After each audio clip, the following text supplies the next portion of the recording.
अस्सलाम वालेकुम फ्रेंड्स, कैसे हैं आप सब। उम्मीद है कि खैरियत से होंगे। Welcome to my channel life with Rubiya. ये सुबह के नाश्ते का टाइम था और गैस इतनी ज़्यादा स्लो आ रही थी कि मैं नाश्ता बनाने में मुझे बहुत प्रॉब्लम हो रही थी। और सिलेंडर, कुदरती बात है कि रात को ख़त्म हो गया। रात को जब मैंने सालन वगैरह गर्म किया, अब रात के 1-1:30 बजे, तो इन्होंने कहा कि मैं सिलेंडर नहीं भरवाता हूँ, सुबह भरवा दूँगा। मैंने कहा चलो, सुबह तो गैस आ ही जाती है। लेकिन उसने तो मुझे इतना सताया है कि मैंने रोटियाँ भी बड़ी मुश्किलों से बनाई। और फिर यहाँ पर बच्चे चले गए थे, तो फिर मैंने घर की सफाई वगैरह की। घर के बच्चों के जाते ही मैंने झाड़ू पोछा शुरू कर दिया था, क्योंकि दूसरे भी बहुत सारे काम पड़े हुए थे, मुझे करने थे। या फिर बच्चे आते हैं तो उन्हें स्कूल का पढ़ाना होता है और फिर खाना बनाना होता है, क्योंकि फिर टाइम बहुत ज़्यादा ओवर हो जाता है। तो बच्चों को पढ़ाना भी लाजमी है, क्योंकि दोनों बच्चों को मैं पढ़ाती हूँ, बेटा प्लस ट्यूशन जाता है, उसको भी फिर भी देखना होता है। तो यहाँ पर मैं पूरा पिंजरे वगैरह भी साफ़ कर रही थी। दूसरा पिंजरा तो मैंने साफ़ करके वहाँ कोने में रख दिया था। इनका भी पिंजरा साफ़ कर रही थी। मैंने चलो पिंजरा वगैरह सफाई हो जाए, फिर उसके बाद घर में सफाइयाँ वगैरह ख़त्म करूँ। तो यहाँ पर मैं झाड़ू वगैरह लगाने के बाद फारिग हुई। फिर मैं थोड़ी देर लेट गई थी, क्योंकि मैं बहुत ज़्यादा थक गई थी। एकदम से झाड़ू वगैरह लगा कर हिम्मत टूट गई थी। पता नहीं क्या, एकदम से जिस्म में कमज़ोरी सी लग रही थी, क्योंकि लाइटें जा रही हैं, तो उसकी वजह से मुझे ये होता है कि गर्मी ज़्यादा होती है, बीपी एकदम लो हो जाता है मेरा बहुत ज़्यादा। तो मैंने फिर ये किया कि ये काम करने के बाद मैं ना लेट गई। मैंने कहा यार चलो थोड़ी देर लेट जाती हूँ, उसके बाद ही सब करती हूँ, क्योंकि बहुत ज़्यादा थकावट हो रही थी।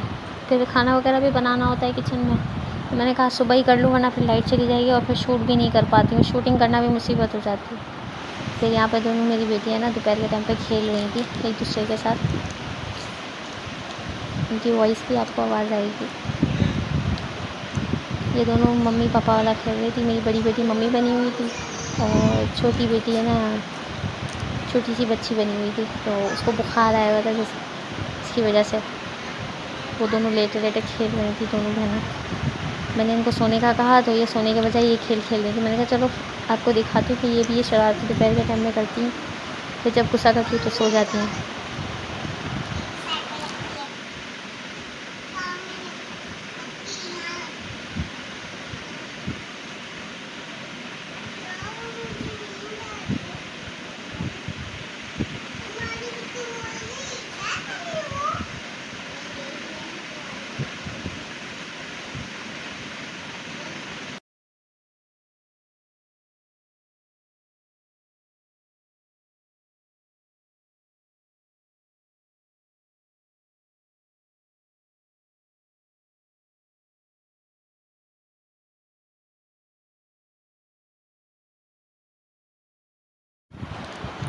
फिर किचन में काम वगैरह तो करना था। ये तो मैंने आपसे दोपहर का शेयर किया, तो सुबह बच्चियों के आने से पहले ही मैंने साफ़ कर लिया था किचन वगैरह, क्योंकि फिर मुझे बच्चियों को लेने जाना था, इसलिए मैंने जल्दी जल्दी कर लिया था ख़त्म काम।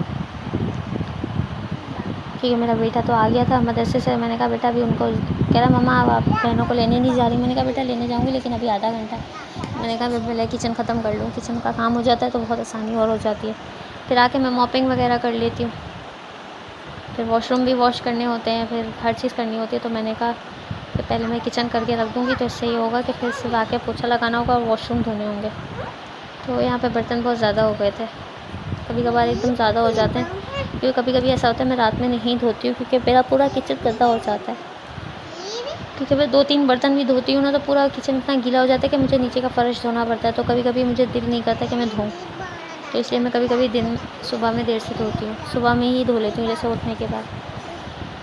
जब एक साथ फिर किचन साफ़ कर लेती हूँ, थोड़े बहुत जब बर्तन होते हैं ना, तो फिर मैं उस दिन थोड़ा वो कर लेती हूँ कि मैं सुबह धो लूँगी और सुबह वॉश करके रख दूँगी।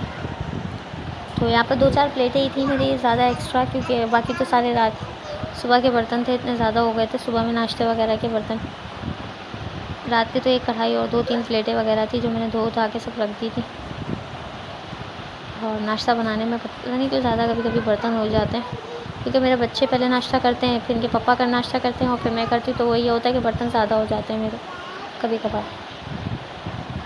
तो फिर यहाँ पे मैंने दाल बनाने के लिए रखी, क्योंकि लाइट चली गई थी मेरी, लाइट थी नहीं। तो मैंने कहा कि चलो सिर्फ वो कैमरे की फ्लैश खोल कर मैं दाल बॉईल करने के लिए रख दी। मैंने कहा दाल बॉईल करने के लिए रखो। यहाँ पे मैंने सिर्फ हल्दी, लाल मिर्ची और नमक डाला था, और थोड़ा सा धनिया डाला था, ज़्यादा भी नहीं डाला था। और चने की दाल थी और मूंग की थोड़ी सी दाल डाली थी ताकि ग्रेवी बन जाए। ये चने की दाल मैं फटाफट बस बॉयल करने के लिए रख दी। बाकी फिर थोड़ी सी भुनाई करके, ताकि इसकी मिर्ची वगैरह जब ये बॉयल होने लग जाती है तो इसको भुनाई कर लेते हैं। देखिए जब पानी ड्राई हो गया और चने की दाल गल गई तो मैंने इसको थोड़ा सा भुना, ताकि इसमें जो लाल मिर्ची की स्मेल है वो निकल जाए, क्योंकि कच्ची मिर्ची की स्मेल हमेशा आती है। तो इसमें से स्मेल निकाल कर जो मसूर की दाल थी ना, ऑरेंज वाली जो दाल कहलाती है, वो बिल्कुल इसमें मैश हो गई थी एकदम से। इससे ये होता है कि ग्रेवी अच्छी बनती है। और फिर मैंने इसमें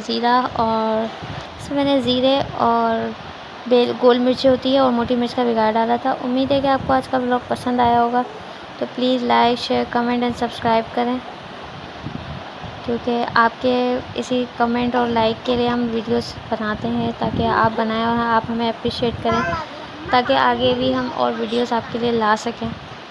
और यहाँ पे ये दाल बहुत मज़े की बनी थी, आप भी ट्राई कीजिएगा, आप लोगों को भी बहुत मज़ा आएगा। घर में सब पसंद भी करेंगे रोटी के साथ। वैसे मेरे घर में रोटी बहुत कम बनती है, लेकिन कभी कभी बना भी लेती हूँ और कभी नहीं बनाती हूँ मैं, क्योंकि मेरे बच्चे ज़्यादातर रोटी नहीं खाते हैं, ज़्यादातर चावल ही खाना पसंद करते हैं। उम्मीद है कि आपको मेरा ब्लॉग पसंद आया होगा, तो like, share, comment and subscribe लाजमी करें। और ये था इसका फ़ाइनल लुक। बहुत मज़े की बनी थी ये दाल। अगर चाहें तो आप अंडे वगैरह भी डाल सकते हैं। अल्लाह हाफ़िज़।